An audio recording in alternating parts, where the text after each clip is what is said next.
Welcome back, everybody, to another Supercoach Draft orientated video. So I've done a classic Supercoach Classic video late last week. I did a NRL fantasy video the other week. I'll do another one each of those, hopefully before the season kicks off on Sunday.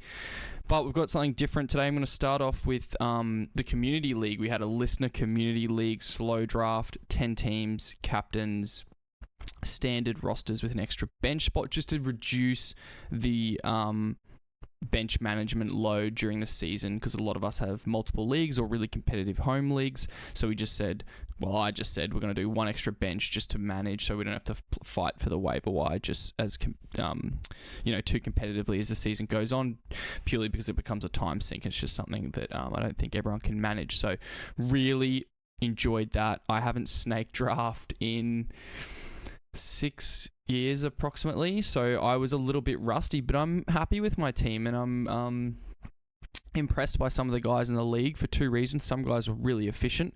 When it was their pick, they just smashed their pick, and they made great picks too. And everyone had different parts of the draft where they dominated. Some people started really strong and you're thinking, oh, that's a good pick, like he reached there, but I like it.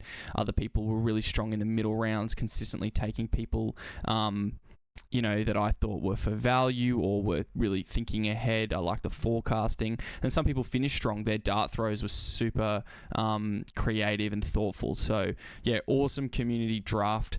So thanks everyone who is listening, who was a part of that. A special shout out to Spicy Spice in the Discord, who is actually the commissioner of it, who did a lot of heavy lifting, making sure people were drafting on time and setting up the league in the actual application. So we're going to quickly jump into that. Hope you enjoy this breakdown, but this is it. Dave got first pick. Dave's a veteran of the community. He's an OG, which is really cool. We had all of our biggest community members, meaning like most active community members in this draft, except for Dransy, who did not want the smoke. So shout out Dransy for not wanting to to compete against the boys. So Dave started off with Nathan Cleary at 1. Ethan, who is a newcomer, took Nico at 2, just playing it safe there. I think when I spoke to Ethan, the idea was just build a safe team, get your positionality sorted, and then you can just get a feel for what's going on during the season. So Ethan was sort of one of our only sort of newer players in the league. He still did all right. So Ethan took Hines at 2. I was up at 3. I took Tom Trbojevic. Because it's a captain's league, I'm just going for that ceiling there, and I do have faith in my ability to manage his injuries throughout the season. I didn't want to overthink it either. I didn't want to get too cute. Bob took Kalen at 4, which is exactly what I do. Spicy took Tedesco at 5, which I think I would maybe go Drinky there, but I know Spicy has a lot of different strategies. He's put so many hours into his prep. And I think he was looking for some base and some getting rid of, trying to mitigate injury-prone players. But you can see he took Karaz later, but I still think it's fine. So Spicy took Tedesco at 5. Maestro took Scotty Drink at 6, which I love. Scotty went for the positional lockdown with Jerome Hughes, and I think doing that at 7, a little early for my liking, but I'm not going to... I'm not going to belt the guy for doing that, because it makes total sense to just try and get one of that final half back there. Paul got Reece Walsh at 8, which I think he'd be pretty happy with. GG took Dylan Edwards at 9. Erect, who is Erect Benoit, stupid Discord name. I should probably just change it. I think his name's Luke. I'm not going to keep saying Erect, my guy, but appreciate him being really flexible and flipping with GG. So GG could practice picking at 9 for his personal draft. So Kinney and Garrick back to back from Luke. I love that. That was sort of the first move for me where I was like a little bit intimidated. He kind of like went for that bang upside in Garrick, but he got that base and that exciting player in Keanu Kinney. So I was like, oh, that's interesting. GG followed up Edwards' pick with Fafita, which I like as a little base start core at 9 there. I'm like, yeah, I get that. You've got two guys who have various levels of upside at given times. If Cleary goes down, we know what Edwards can do. And Fafita probably still the best 2RF in the game. So happy with what the boys did on the turn. Jaden Campbell for Paul at at this spot here, coming back on the third pick in the second round. I don't mind it. I just, when you go Walsh into Campbell, it's so easy for both those guys to miss games. It's a real all or nothing play. if you told me then, like, but who would you take there? That's the next question is, I don't know. Like, I'm taking, like, maybe a Lomax who went a bit later there. Maybe a Munster if you want to do the 5'8" thing. And that's what Scotty did in the next pick. He went for Munster.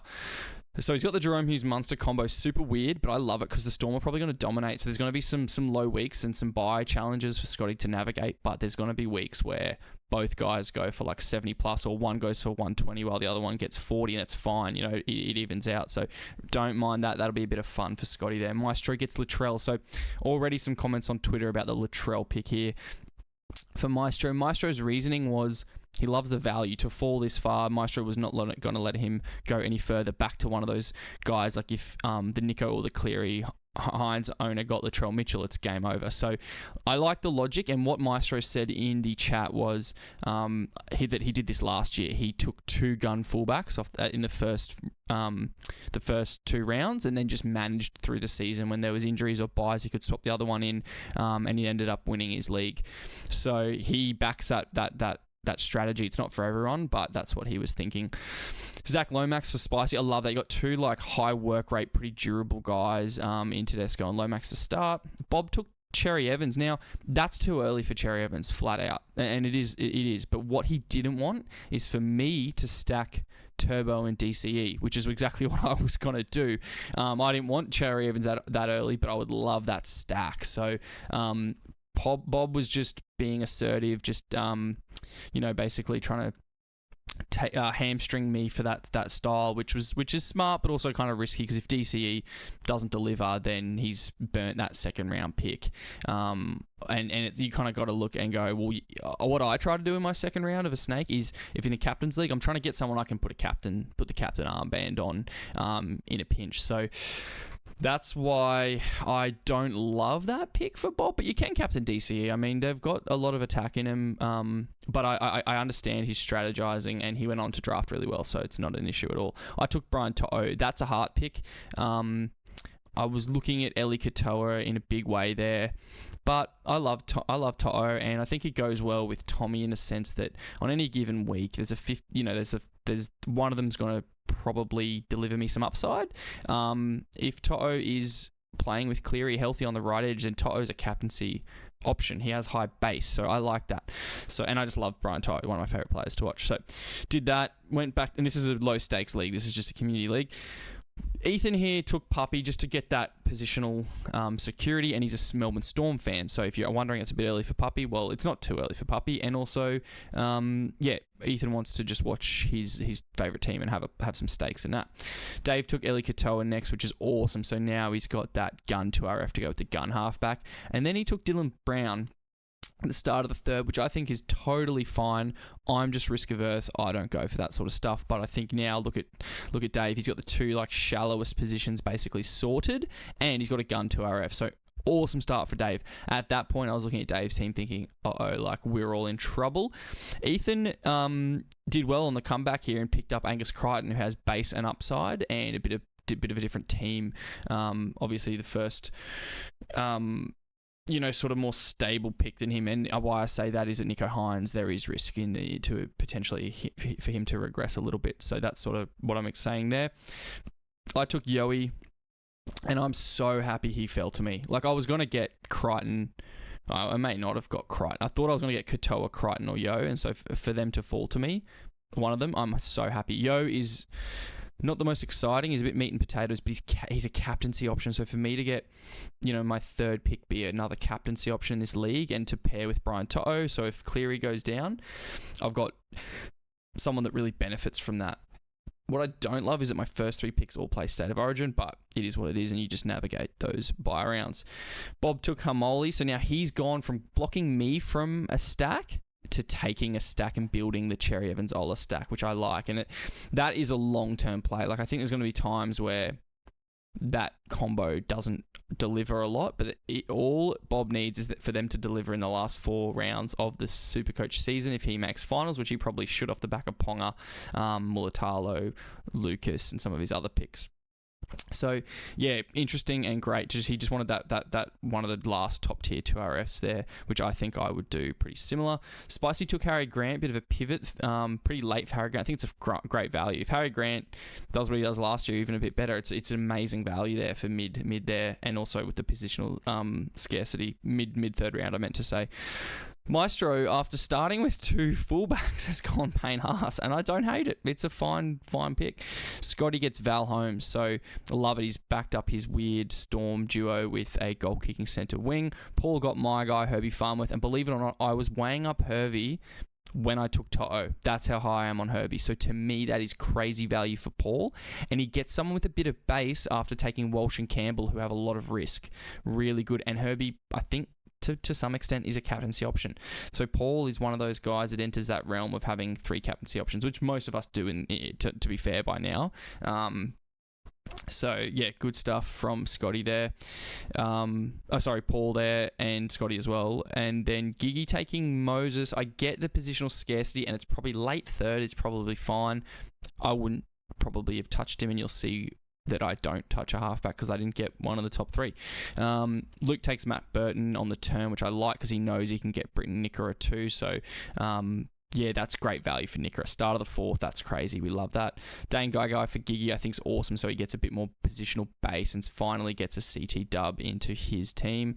Terrell May at 4th. This is the big one. I was truly jealous. I just couldn't justify the unknowns of Terrell May over the knowns of Isaiah Yeo, but I honestly would have taken Terrell May at that 3rd pick in the 3rd round. I just think he's a stud. And because this league is lower stakes, I wanted to have a bit of fun with it to an extent, so that's why you'll see some of my picks later. Yeah, I love that pick for Paul. So he's gone like risk upside, good positionality amongst both, into base upside, and then he's got Keon with base upside, Preston with base upside. So really nice way he balanced his team perfectly after those risky first 2 picks. Don't want to go through everything. I don't want to bore you guys before we get into the draft updates, but I'll just quickly talk through my team now, just because that's probably what does interest some people. I do think it's one of the teams are all really balanced, but when I try and look objectively, my team, I do find it well balanced, and I would be intimidated to see it line up after like week 3 when I've got To'o back and Tino off the bye. But I took Galvin for a bit of fun. That's just a heart pick. It might be a bit early. I'd say it's probably a bit early to take Galvin, but after I took him, I laughed in the chat, and the boys, they were saying, I think it was like these guys were saying they were looking at him too. So it's not a bad pick. It's just a bit early, I think. And I just wanted him, so I had to sort of do that. I took Tino. You're going to wonder, oh, that's pretty early for Tino. The duel, I was thinking, look, there's a world I can have these 2 RFs to support these 2 upside players. I'm like, hey, I'm happy with that. So I took Tino for that eligibility, flexibility, and I just love Tino. So heart pick followed by heart pick. So we played the draft here, and then we picked with our heart here for a bit of fun. Pat Carrigan, I think that's value. Like, if someone's taking Luke Metcalf on the way back through down round 6 and I can get Pat Carrigan, hey, what if he's a stud? What if Haas goes down and Paddy plays 70 minutes? Look at that. Yo, Paddy, Tino in the front row. I've got a really nice base to let my upside guys work off. That's what I was thinking there. So I was happy. At this point in the draft, I was pretty happy. I was just jealous of Terrell May.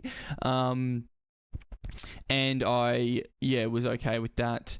Coming back, Connor Tracy, maybe a bit early, but some of the boys, again, after I laughed at myself saying, why did I do that? The boys were like, nah, we were looking at him. They had eyed him off. And that's purely because you can play a fullback in your CT dub. Tracy will have weeks where he scores 30, but he'll have weeks where he scores 80, and he does have that fullback eligibility if Tommy goes down. So I was really thinking ahead of Tommy and his injuries. I took Casey McLean. That's a heart pick. I want more Panthers. I want to stack the 2 wingers for the Panthers. See this? To'o and McLean. I think that is pretty interesting strategy, something I like to do. So I've got one of the best teams in the comp, and I have their wingers. So there's going to be some weeks where I win on a Thursday night because Casey scores 2 and To'o scores 1, and they go for 100 each. So that's just what I was thinking there, and I just like him, and I didn't know if he'd get back to me. Fletcher Sharp, heart pick here, guys. Just a stud, an absolute freak player. I love him. Wanted him in my team because I don't know if I'll get him in my home league. And I like the dual fullback CT dub again. I'm just thinking if Tommy goes down and Fletcher's balling out, or Ponga goes down and then Tommy goes down, I can play Fletcher in the fullback. He'll actually be playing fullback. Steph, I like the value here. I thought, why not just get an FRF like who has upside, and if not, if he scores me 50, who cares? At this point in the draft, I was happy I was going to start throwing some darts out there. It's round 10. Corey Hawes later. Again, just upside. He can play front row next to Steph if Tino's in my second row, or he can play second row. Getting Gutho in the 12th was probably the best move I made. So I spoke about covering for Tommy. Now if he goes down, I've got Gutho. Straight in, let these boys cook in the CT dubs. That's when I was like, oh, I've saved this draft after maybe these picks not being the best. These round 7 to 11, you could argue they're not good picks. That's fine. But I think I clutched it with Gutho there. And the reason Gutho fell is everyone had fullbacks, guys.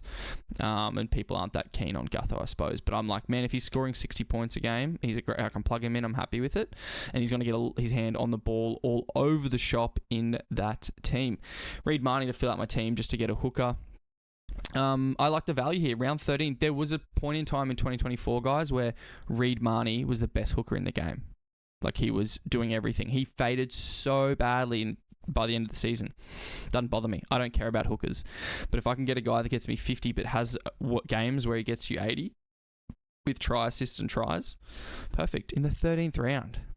Stoked. Okay. You're going to say, you don't have a halfback. Well, I took Tom Duffy, and I'm so happy with that. I think he's really talented. Love that he goal kicks. If he doesn't pan out, I followed him up by Adam Reynolds. So I was looking at the board, seeing who had halves covered. Adam Reynolds was falling like crazy. I got him in the 15th, which is just ridiculous. He won't play all the games, but I've got Tom Duffy, and there'll be waiver wires for when he's not healthy. Kicks goals in a high-powered offense. It's fine. He can score me 80 some weeks. Some weeks he'll score me 40. Don't care. But this little duo is really fun. Jesse McLean later, that was my To'o handcuff because To'o's done the hamstring. So if he's out round 1, which he is, I will get to play Jesse, and potentially if there's any other injuries, Jesse can cover that. Jacob Laban, pure dart throw. If he starts, that's awesome. If not, no dramas, I'll punt him. Isaiah Katoa, just in case Duffy sucks real bad or gets hurt, or Reynolds is out forever and Duffy sucks, just another dart throw halfback there. So that's my team. That's some of the thinking and strategizing behind what I did in this draft. All the boys were, doing their thing. Yeah, it just goes to show, like, being a bit rusty, yeah, you can pay the price. Like, I probably should have been reaching harder in 4, 5, 6 for more talent instead of taking, Galvin and Carrigan. I probably should have, taken like someone like Dylan Lucas, who could just absolutely brain it and has more flexibility. I could have reached for, like Bo Fermor, or maybe Ero was a better pick than Galvin with more upside as a CTW. Like, why did I take Galvin? So, well, I took it because he's a hard pick, but that's just, just goes to show, like, but you can save your draft. I think I did quite well in the back end there. Horsburgh has upside, Gutho was clutch, and even like getting Reed Marnie, who kind of sucks, but it's fine. And then I'm happy with my dart throws. Looking across the board, teams I'm scared of, I think Spicy did pretty well. He's got like the Tungo, Marjorie guys I have highlighted on my draft board on my website. As you know, I think they've got a lot of upside. He's got the Brimson Walker stack, which is something I was targeting to do. I was trying to get Sam Walker, but he grabbed him before I got to my halfback build. He grabbed KO Weeks, so I think Spicy did quite well. Bob obviously was pretty switched on. Like, let's talk about Bob's team. Ponga, didn't love the DC Ola, but it makes sense and it's fine. And there's a world where I would do it. But then he got Mulatalo, Lucas, love that combo. That was great picking. I think both of them have enough upside to win you weeks. Campbell Graham, I get it. At what point are we just going to admit he's injury prone? At what point? Max King, Tallis Duncan looked a bit crazy. I think he was laughing at himself, and then next minute, Tallis Duncan is looking to be the starting lock, I think. I love the Sean Blaw pick. Dewey was great. That annoyed me. I was targeting Dewey. And then, who had the best dart throws? There was someone that was killing it with the dart throws. Can't remember who it was. I think it might have been Paul. Yeah, you got Humphreys, love Humphreys, Laurie, and Jack Cole was a good one at the end there.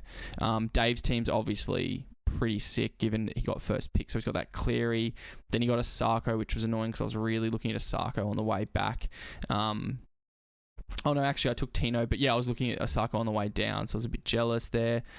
A bit early for RTS. I think it's one injury, and RTS goes to centres. Then he salvaged it with Hammer, so that's just really sick. He got Alamotti I was jealous of. I really wanted Alamotti. And then John Bateman just to shore up his 2RF with Ellie. Risk that Bateman's not that good. And there's a risk that Ali doesn't quite deliver on the talent yet. And then Seyfarth's a bit of a risk. So, but then I love Christian Tui. I think Dave faded a little bit in here. I think he could have maybe made some better choices. But he started so strong that, yeah, he'll be a real threat. So that's my breakdown. I hope you enjoyed this. I'm just going to chuck it up because this could help someone. And this board is probably a pretty good ADP type thing to go off. Like if you've got a snake draft, you could pull this up tonight or whatever and just go kind of off this because everyone in here is pretty switched on, you know what I mean? So it could help some people. But and if not, that analysis will. So yeah, I'll get this up on YouTube real quick and then I'll have the updated board coming right after. Or it might come before. I might do the board first and update and put this one up a bit later. Thanks for watching and listening. Hit like, hit sub. Appreciate it. DM me on Twitter for Discord and you've got to follow me first, please, and then DM me and that should work and then I'll get you into the Discord. Sweet.